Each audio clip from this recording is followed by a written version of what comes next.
bercerita. Yang pertama perlu kita ketahui bahwa stigma itu kadang seperti ini. Laki-laki itu orangnya kuat, orangnya pemberani. Nah, maka dari itu kita itu kayak gengsi untuk bercerita. Karena ada stigma yang seperti itu. Karena kita nggak mau menurunkan ego kita. Padahal kita jelas-jelas sebagai laki-laki juga punya masalah atau problem. Jadi saya bingung mau membuang bermasalah kayak mau cerita itu ke siapa. Ya, yang pasti menanyakan ya, menanyakan kenapa dan lain-lain.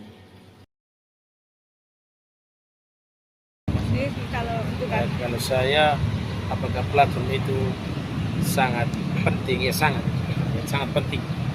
Bahkan seharusnya sangat dianjurkan karena tidak semua orang itu punya tempat dia bercerita.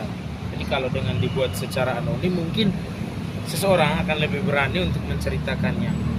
Nah, itu apalagi bagi laki-laki yang kadang terlalu gengsi untuk menceritakan perasaan mereka.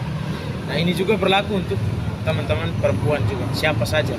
Jadi kalau saran saya saja, kalau mau ada semacam website untuk bercerita atau misalnya konsultasi dengan dosen psikologi yang bisa dibilang mereka psikolog juga ya. Iya. Nah, itu sangat bagus bagi semua orang lah. Bukan hanya mahasiswa umur, tapi untuk semua orang yang memang mempunyai masalah dan masalah itu mau dia selesaikan gitu. Atau minimal ada tempat dia untuk bercerita.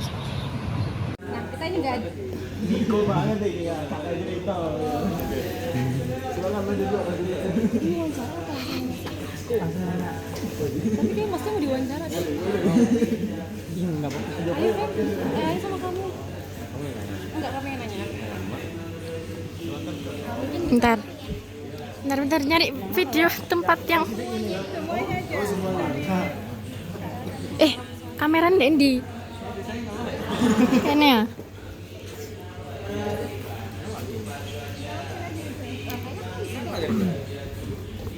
Mungkin Kamu yang nanya. Kamu yang nanya. Iki membelakangi kamera rek lho dadi ne. Iya kan dari sana kan? Iya.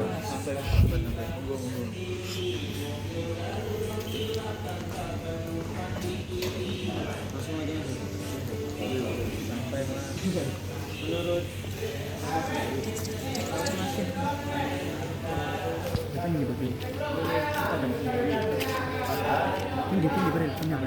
Yo.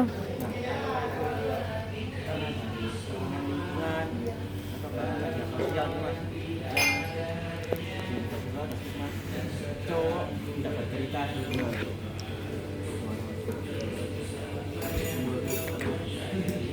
ini ada disclaimer dulu, nggak boleh jawab ini. Kalau bebas saja. Mas David, silakan. Mungkin karena takut dianggap lemah sih. Karena kan cowok kan Rekam suara sih. stigmanya adalah manusia yang kuat gitu. Jadi kalau cerita atau mengeluh atau menangis mungkin dianggap lemah aja sama orang-orang sekitar. Mengeluh tapi biasanya pada diri sendiri. Lebih ke gengsi aja mas. Nggak mungkin gengsi. Kalau enggak ceritanya sama laki-laki biasanya. Ya, biasanya gitu.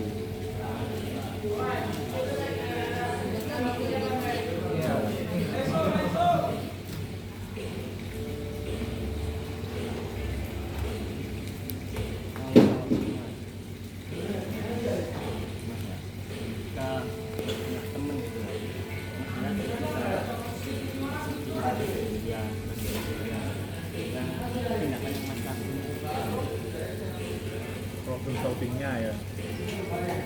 Yang pasti menanyakan kenapa.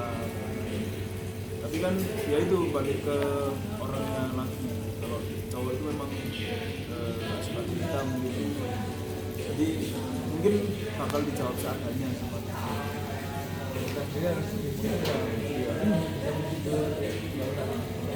Ya, kadang malah ya diajak melakukan kegiatan lain aja.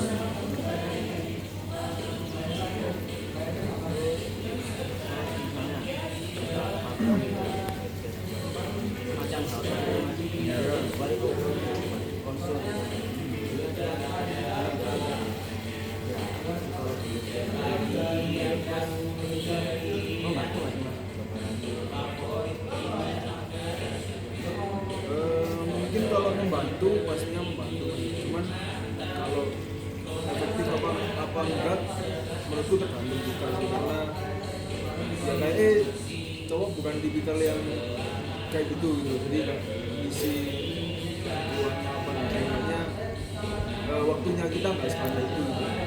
Tapi kalau membantu pastinya membantu.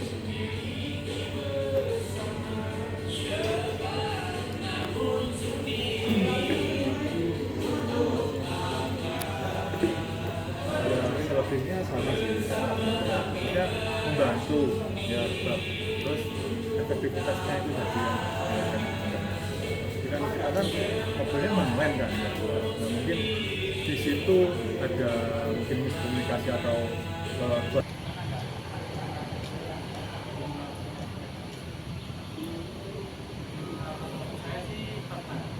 Jadi waktu ada masalah itu bingung cerita ke siapa itu dulu kan sebelum saya punya jadi saya bingung mau ngomong kemarin apa ya bermasalah mau cerita itu saja tapi permasalahan soalnya saya nggak mau cerita soalnya semua permasalahan itu kalau menurut saya harus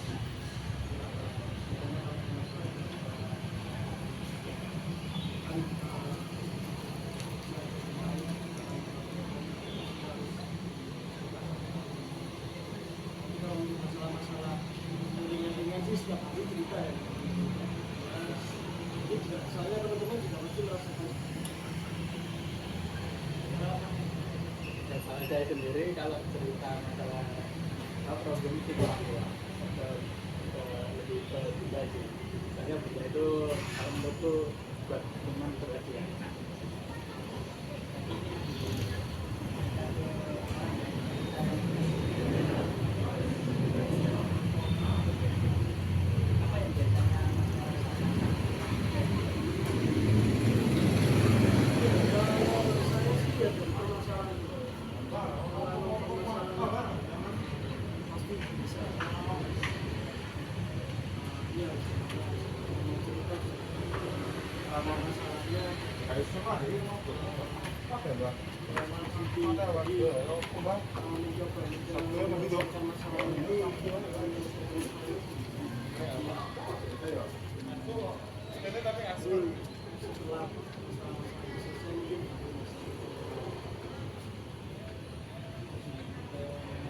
Berpapasan di tengah pelariannya di malam hari,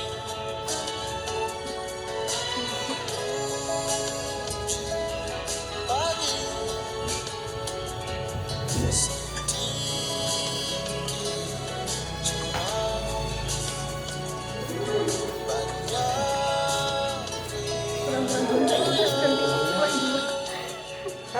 Kater.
buat tugas UAS nanti. Iya kan ngedit video 2 kali ya. Before and after.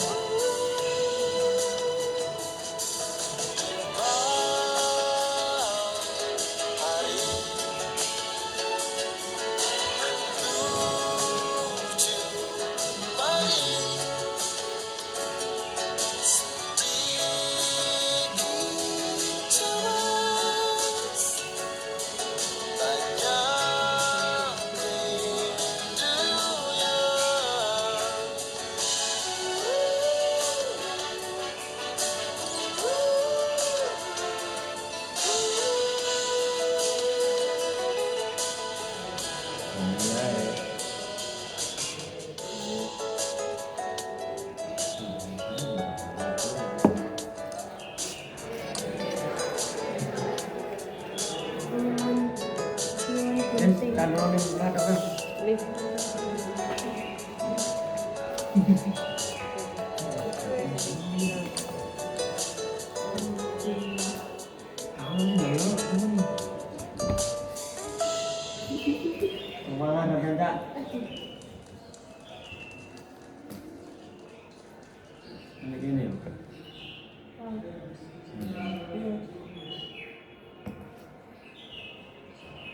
Ini nanti buat apa dulu? Biasa enggak?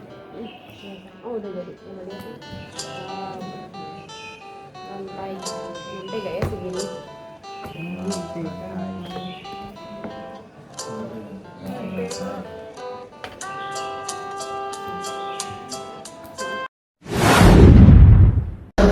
langsung ke ini aja, identifikasi masalahnya. Ini masalahnya tentang apa? Baik. Jadi pada kali ini kami mengambil toxic masculinity. Karena apa? Karena kan banyak sekali, memang kebanyakan cowok itu kan jarang banget cerita, gak bisa nangis karena apa? Karena dia stigma di masyarakat yang mengharuskan mereka untuk memendam emosinya dia sendiri kan. Nah akhirnya kami mengambil masalah tersebut. Terus juga emang maskulin ini tuh dengan ada status stigma ini memang baik ke cowok, tapi banyak sisi negatifnya, kayak bisa depresi, bisa cemas, bahkan bisa bunuh diri. Oke lanjut dulu. Nah, kita punya alternatif kebijakan ada CARE. Ini tuh kepanjangan dari C, curhat, A, ajarkan, R, revisi regulasi media, dan E, empati. Jadi, yang pertama kita memberi ruang untuk mereka untuk bisa mencurahkan emosinya dan juga ya masalahnya sih. Yang kedua ada ajarkan. Ini kita memberikan sebuah pembelajaran atau pendidikan gender dan pelatihan guru yang fokus pada mengajar ekspresi emosi sehat serta membongkar stereotip maskulinitas tradisional. Agar mahasiswa kita bisa memberikan workshop atau pelatihan keterampilan emosional untuk berkomunikasi dan menyelesaikan konflik secara non-kekerasan.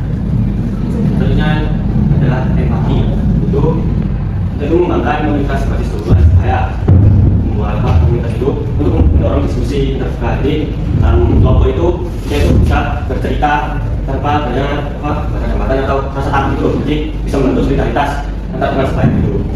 Oke lanjut ke usulan kebijakan. Nah itu sama kayak alternatif, jadi pada usulan ini kita mengaplikasikan dari alternatif kita. Yang pertama ciptakan ruang aman, seperti dijelaskan tadi. Aplikasikan pendidikan emosional. Yang tidak revisi regulasi media. Yang keempat empower komunitas. Lanjut ke. Nah yang terakhir ada ruang kebijakan. Jadi kita sudah berdiskusi dan menemukan satu program yang namanya itu Men's Space, ruang khusus laki-laki yang aman dan nyaman untuk berekspresi. Jadi ini tuh kayak sebuah platform atau web di mana mereka bisa mengakses dan juga bisa bercerita keluhan apa yang dia miliki. Dan itu sifatnya anonim, jadi tidak teridentifikasi dia siapa, jadi kan aman untuk privasinya sendiri. Lanjut.